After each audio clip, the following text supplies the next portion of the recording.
What's up, YouTube? It's your boy WorldLovesKay, and I'm back at it again with another motherfucking video. Hey, today we're gonna be reacting to blogger Roddy. I guess Jynxzi's getting disrespected again. Well, let's see what this video is talking about. I don't know that much of Jynxzi's content, but I know from what I see, he seems like a pretty cool dude. Seems like a pretty genuine guy. So let's check it out.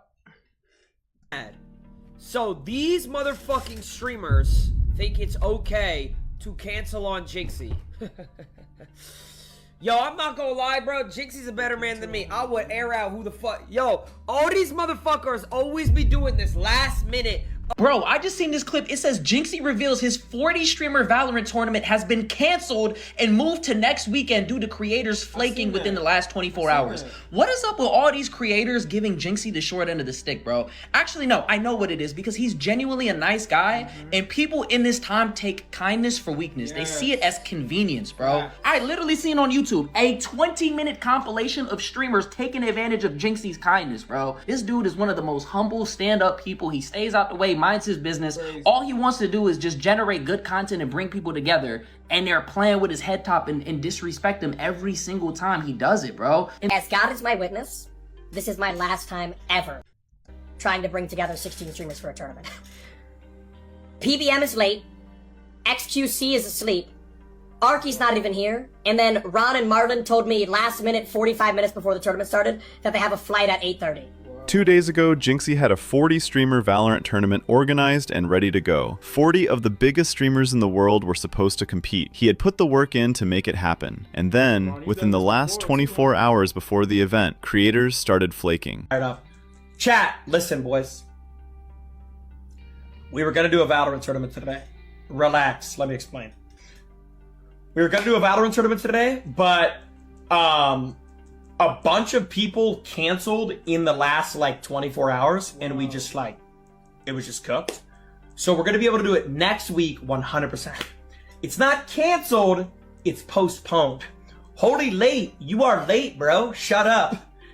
Not a week out when he could have found replacements. Not a few days out when the damage was still manageable. Within the last 24 hours, enough of them canceled that the entire tournament had to be postponed to next weekend. 40 streamers. The #1 Twitch sub streamer organizing a free event for his peers, and they canceled the night before. Now, if this was the first time, you might give people the benefit of the doubt. Things come up. Schedule. People would have died to be on Kai Cenat stream, bro. If Kai Cenat was the one organizing the event, they would have dropped everything, bro. They would have I promise you they would have dropped everything, bro.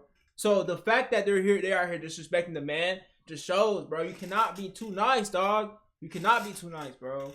Clash, emergencies happen, but this is not the first time. This is not even close to the first time. This is a pattern that has been building for a while, and the Valorant tournament is just the latest entry in a list that keeps growing. Because back in February, the exact same thing happened. Different game, same result. Jynxzi organized a 16-streamer Rocket League tournament. He announced it 10 days in advance, with the time included. 10 days, with the specific time. And I respect that. That's why I said that 10 days in advance.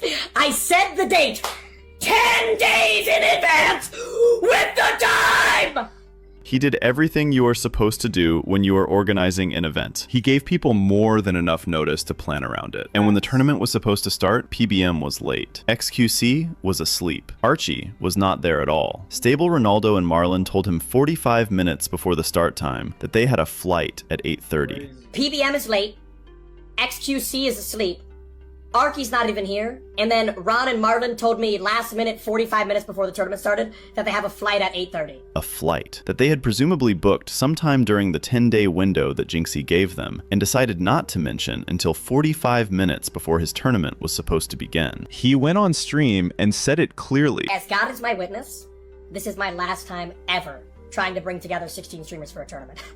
It was not his last time. He tried again with 40. Joe Bart, who was one of the people who actually showed up and was on time, made a point during the Rocket League situation that the internet immediately grabbed onto. He said the average streamer does not have a schedule. How is PBM late? How do Ron and Marlon have a flight at 8? Because the average streamer doesn't have a schedule. The average streamer doesn't. And I respect that. That's why I said that 10 days in advance.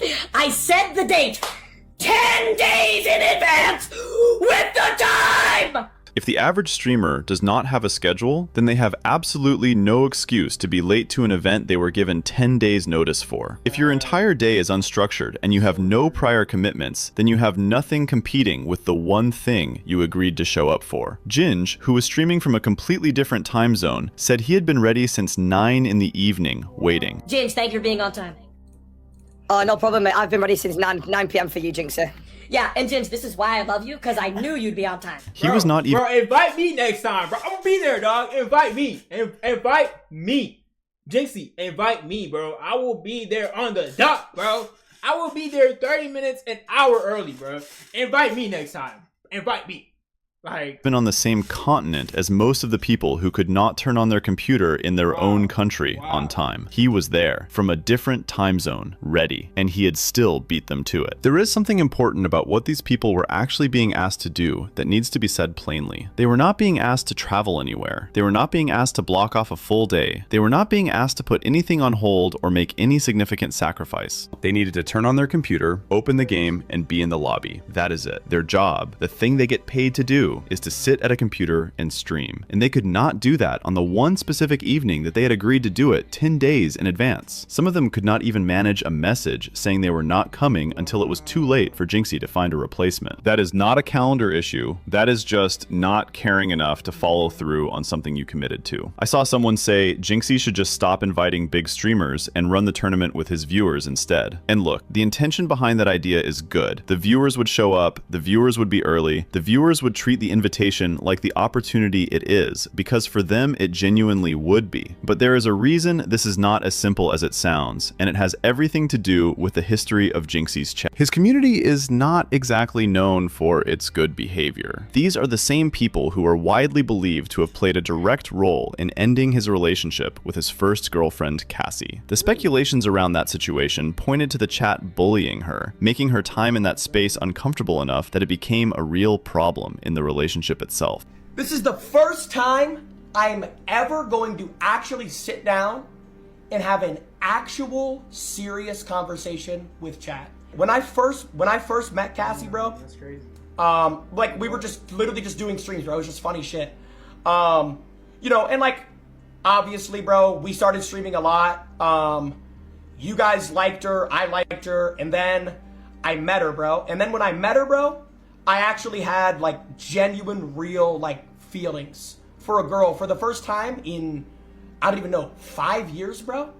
And I'm just gonna be honest, bro, the internet completely ruined it. Ever since we did that stream, she basically just gets harassed like all day, every day. Whether every detail of that is accurate or not, the general picture of how his chat behaves toward people in Jynxzi's personal life is not a flattering one. So the idea of putting those same people into a competitive tournament environment where there is already tension and trash talk and stakes involved is not as clean a solution as it looks from the outside. He would be trading one problem for a completely different one. He has been through this enough times that the internet has started treating it as a genre. And through all of it, he handles it the same way every time. He absorbs it, he charges it to the game, he keeps moving. He will be live the next day at his normal time, putting in the same effort, treating the stream the same way, building the same content. And throughout every single time he has been disrespected, bro, Jynxzi just takes it on his shoulder and smiles, bro. He doesn't get mad about it. He just literally charges it to the game and just keeps going forward. He is he is literally the biggest streamer right now. He has damn near 100,000 subscribers on Twitch, and he does that every single month. No subathon, no real big events, just him and his community, bro. And people just treat him like he's some type of nobody. That composure is genuinely admirable. It is also, unfortunately, part of the problem. Anyway, if you made it this far, thanks for watching. Bro, all I'm gonna say is, Jynxzi, bro, if you ever watch this by any chance, you just come across this, bro, all I'm gonna tell you, dog, is you need to start, like, I don't know, respecting yourself more when it comes to this type of shit, bro. Like don't just let anybody run you over, bro, cause you should know your worth by now, dog. You should know your worth by now, bro. You should know these people should be lucky that you're even setting up content. That is their whole, that is the way these people make money, is by content. And you're helping them You're not just helping yourself, but you're helping 40 other streamers make content. These people should be lucky. These people should be happy to even have you in their circle, bro. They should feel blessed. Like I'm starting to get pissed off just talking about this shit. They should feel super blessed to have you even choose them out of all the other streamers that you could have chosen. So for them not to show up is disrespectful, dog. For them not to show up on your streams to help out to make content is disrespectful, bro. So, woo, man. You know, comment down below what y'all think. Love y'all and see y'all next time. Peace out.